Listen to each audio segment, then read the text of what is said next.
अजितदादांच्या निधनानंतरनं राष्ट्रवादीचं कसं होणार असाच प्रश्न काल परवापर्यंत सगळ्यांना पडला होता.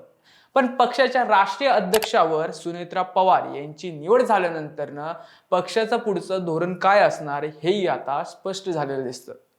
निवडीनंतरच्या आपल्या पहिल्याच भाषणात सुनेत्राताई जे म्हणाल्या ते फार महत्वाचं मानलं जातं. माझ्या आजे सासूबाई शारदाबाई पवार यांचा वैचारिक वारसा पुढे चालू असं त्या म्हणाल्या.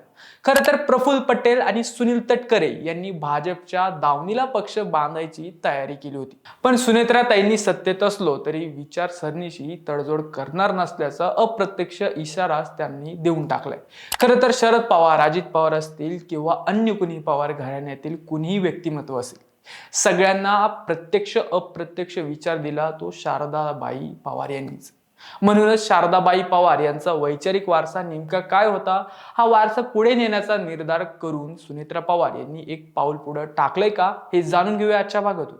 नमस्कार, मी श्रीहरी आणि आपण बघता बोलबिंदास. मागच्या 28 जानेवारी रोजी राष्ट्रवादीचे अध्यक्ष अजितदादा पवार यांचं निधन झालं. त्यामुळं राष्ट्रवादी काँग्रेस पक्षामध्ये मोठी पोकळी निर्माण झाली.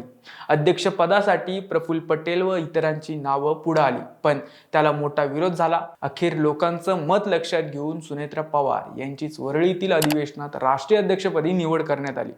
निवडीनंतरच्या पहिल्याच भाषणात सुनेत्राताईंनी बऱ्याच गोष्टी स्पष्ट केल्या. अजितदादांनी कायम शिव, शाहू, फुले, आंबेडकर यांचा वारसा जपला, त्याच्याशी तडजोड केली जाणार नाही हे प्रथम त्यांनी निदर्शनास आणून दिलं. राजमाता जिजाऊ, पुण्यश्लोक अहिल्यादेवी, क्रांतीज्योती सावित्रीबाई फुले, महाराणी ताराबाई आणि आजे सासूबाई शारदाबाई पवार यांचा वैचारिक वारसा पुढे नेण्याचा निर्धारही त्यांनी यावेळी बोलून दाखवला. खरं तर पवार घराण्यातल्या पहिल्या राजकारणी म्हणून शारदाबाई पवार यांच्याकडे पाहिलं जातं. गोविंदराव पवार आणि शारदाबाई पवार यांची एकूण 11 अपत्य.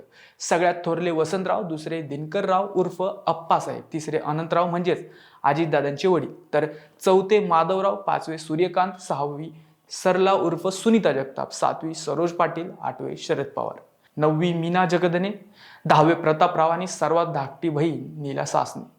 शरद पवार यांच्या आई व अजितदादांच्या आजी शारदाबाई यांचा जन्म छत्रपती शाहू महाराजांच्या संस्थानातला म्हणजेच कोल्हापुरातला.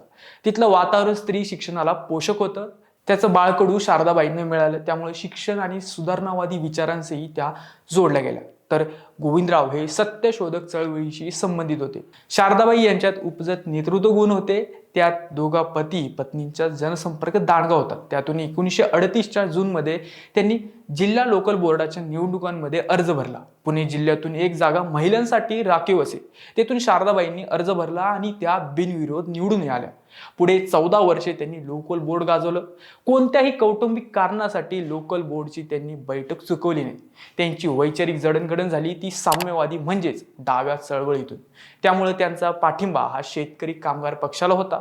शारदाबाई शेकअपशी संबंधित तर गोविंदराव सत्यशोधक चळवळीतील. त्यामुळं पवारांच्या घरी कर्मवीर भाऊराव पाटील, केशवराव जेदे, शंकरराव मोरे, काकासाहेब गाडगीळ, आचार्य अत्रे असे अनेक मान्यवर येत असत.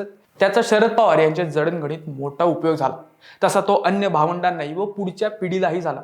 शारदाबाई रोज रात्री नियमितपणे काही ना काही वाचत. सकाळ, मराठा, नवयुग ही वर्तमानपत्रे त्या वाचत असत. प्र के अत्रे, वि स खांडेकर, नासी फडके, ह ना आपटे, साने गुरुजी, कुसुमाग्रज, पु ल देशपांडे, बंकिमचंद्र यांच्यासह अनेक लेखकांच्या कादंबऱ्या, विचारवंतांची पुस्तके त्यांच्या घरात होती, असं पवार यांनी स्वतःच्या आपल्या आत्मचरित्रात नमूद केले. त्यातूनच वाचायची आवड, सामाजिक बांधिलकी या गोष्टी पुढच्या पिढीला मिळाल्या.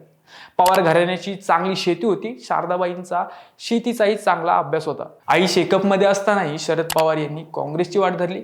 लोकशाही मूल्य मला अधिक खुणवत होते. लोकशाही व्यवस्थेत सर्वांना संधी उपलब्ध करून देता येते ही पवार यांची भावना होती. तर या व्यवस्थेत धनसंपत्ती निर्माण करण्याची संधी काही मुठभरांनाच मिळते आणि त्याचा लोभ मोजक्यांना मिळतो असे शारदाबाईंना वाटायचे. 1967 मध्ये शरद पवार यांनी पहिल्यांदाच निवडणूक लढवली व जिंकली. अजित पवारही राजकारणात आले व त्यांनीही काकांच्या मार्गाने जाणं पसंत केलं. असं असलं तरी शारदाबाईंचा वैचारिक वारसा पवार कुटुंबानं कायम जपला. अगदी भाजपसोबत गेल्यानंतरही अजित पवार यांनी शिव, शाहू, फुले, आंबेडकर हाच आपला मूळ विचार असल्याचं सांगितलं. संघाच्या नागपूर येथील मुख्य कार्यालयात म्हणजेच रेशीम बागेत जाणंही त्यांनी टाळलं. आता सुनेत्रा पवार यांनी शारदाबाईंचे नाव घेत पुरोगामित्वाचा झेंडा आपण सोडणार नसल्याचं स्पष्ट केले. एकच दगड टाकून भाजप, पटेल आणि तटकरेंसारख्या मंडळींना त्यांनी योग्य तो संदेश दिलेला दिसतो. तुम्हाला काय वाटतं हे कमेंट करून आम्हाला नक्की कळवा आणि अजूनही आमचे चॅनल सबस्क्राईब केलं नसेल तर आताच करा. जय हिंद, जय महाराष्ट्र.